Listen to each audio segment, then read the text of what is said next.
What's up, YouTube? On this episode of Build It Kingdom, we start working on this race car. As you can see, it's already gutted and all the glass is out of it. Thankfully, my father is retired and he did that part for me. Because I hate doing that part, which is why on the Cobalt Crew page, when we say we'll put a cage in a car for you, we tell you you have to bring us the car already gutted and cleaned out, because that's a ton of work to pull the interior and stuff out. And then the glass, which I absolutely hate.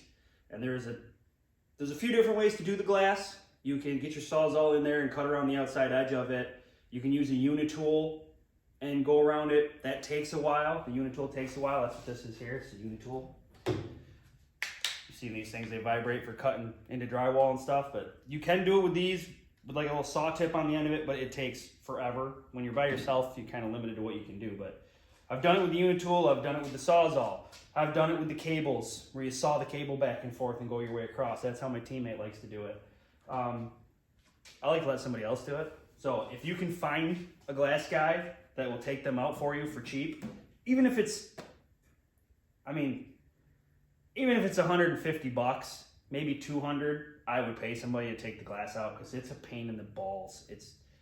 I hate it. I mean, you can do the tape trick where you put tape all over the windshield and then break it and kind of just take a pair of gloves and fold it up on itself, throw it in a garbage can. I've done it that way too. That's actually how I did the back window. That was the only window my father didn't have out. So I just taped it and broke it and vacuumed the glass up, because I hate doing the glass. Just like I hate doing the interior.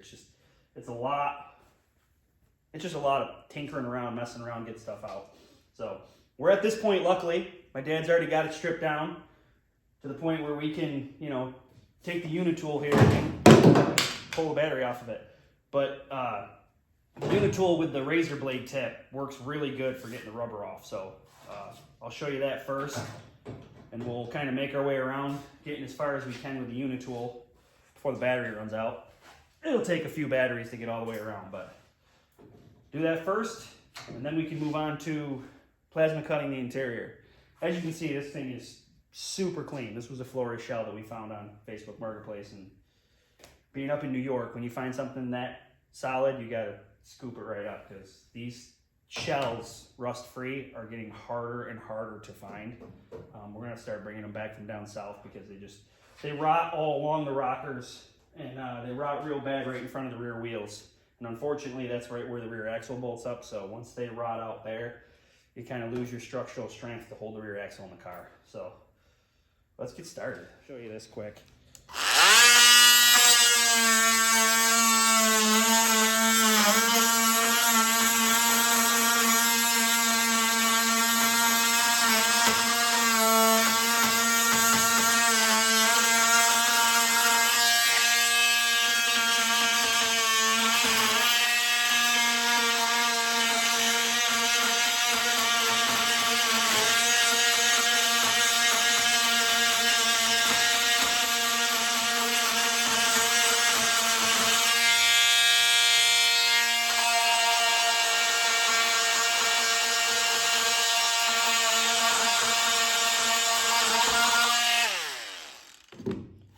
Of course, you could do it with a wire wheel and fill your whole shop up with rubber smoke, but I prefer to do this, gets it nice and clean.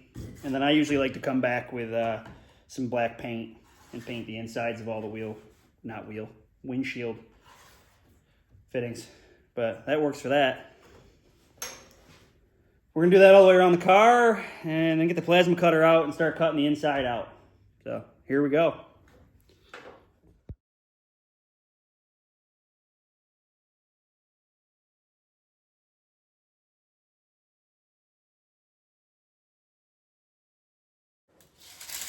All right, so when it comes to plasma cutting out the interior of these cars, I want to get the dry leaves out like I'm doing right now so we don't catch everything on fire, but I kind of showed you most of it in the cage install for the Cobalt Crew cage kit from Larry Dickinson. Most of the plasma cutting that I did in here to trim out interior structure for the cage is in that video, so I don't really need to show you that. It'll just make for a long video. So we'll probably just do a little time lapse while I'm in here nipping stuff up, kind of make it a little bit quicker for you. Make the video faster so you don't got to sit through that. But we're basically just going to go through here and we're going to take a lot of this structure out to fit the cage in. So let's get to it.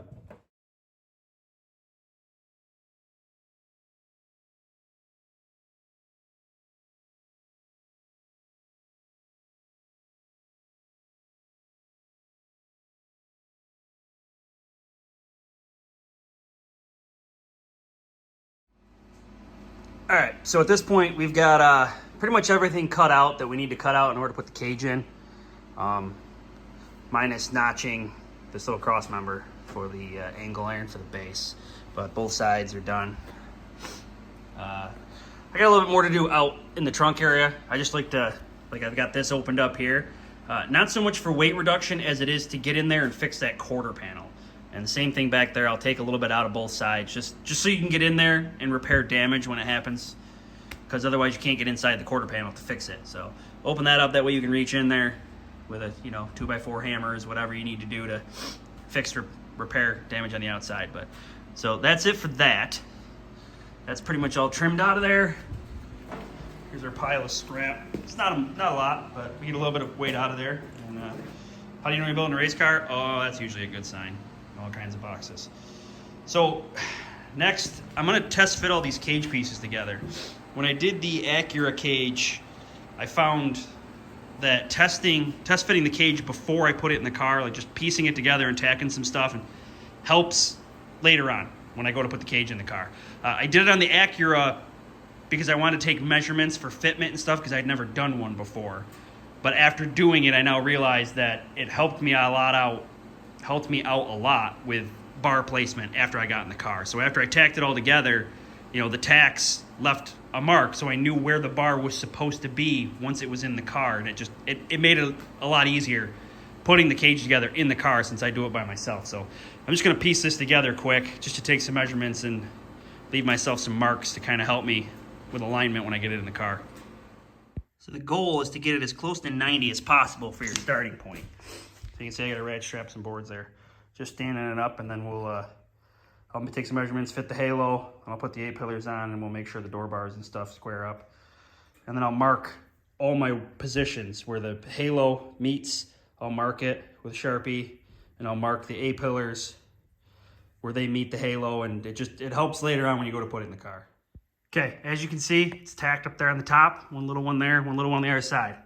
And like I've said before about these cages, they're created with a computer, so everything is parallel and perpendicular, okay? So as you see, the top bar's level. Got that level, come over here, stick it on there, that's level, all right? Now we can move on to the A-pillars. All right, I'm not gonna lie, it took me a hot minute to get that A-pillar bar lined up. It took me forever. At first I thought maybe it was a hair too long, like a ½ inch or something, because, I don't know, it was giving me a hard time. So I was trying to freehand, it wasn't gonna work. So I laid a door bar on the floor so I knew where the legs needed to be. And I'm eyeballing how square it is, because I can't 100% say my floor is perfect, but how square it is here. I did that first, got this pocket here in, and then tried to line the top up, tacked it a couple of times. Why is it going in and out of focus here? Because of my hand? And you can see there's a couple different tacks up there on top. So I fought this side for a minute, and then I went over to that side, and I fought that side. I threw those bars, and you can see that one bar is not straight at all. The tack on this end broke, and it fell. Because I just barely tacked it. I mean, I could kick this thing probably and knock it over right now. I put this crossbar in the front. That would be your dash bar. It'd be up higher, but just to get the general distance. And basically all I'm trying to do is get an idea of where that halo bar is going to hit that bar and where this A-pillar bar is supposed to be on there in order to get these door bars lined up. That's all I'm going for. That's it. So, I mean, I'm going to take my Sharpie here. What I'm going to do is I'm going to come in here and I'm straight up just going to draw around this.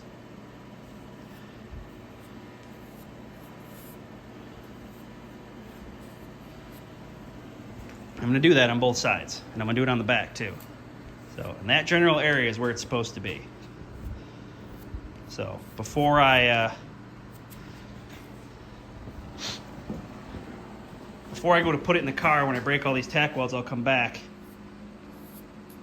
and I will grind just these areas clean. And then I'll know. You want to grind it before you weld it. It just makes it for a much better weld, and it doesn't fight you, it doesn't spatter as much. But So there, I marked them all with Sharpie. I'll clean them off with the grinder with the flap wheel, get everything all cleaned up nice before I actually try to go put it in the car. So that's it. That's all I was trying to do. Just trying to get it, you know, set up square and level. As you can see, this bar is level. You know, that's all I'm going for. And the next step is to put it in the car. Well, the next step is to put the angle iron in the car for the base. And then we'll put the cage in the car. All right, so we got the angle iron all fitted in, 48 inches, nipped and tucked in there where I went in and trimmed all that stuff out earlier. So you can see the screwdriver sticking in the notch over there. I made that notch a little bit bigger than I wanted it on the cross member here. But on this side, it's tight. Fits good. We'll weld around here. We'll weld all along this edge here. But that is going to be it for this episode of Build a Kingdom. So until next time, keep it creative and happy building.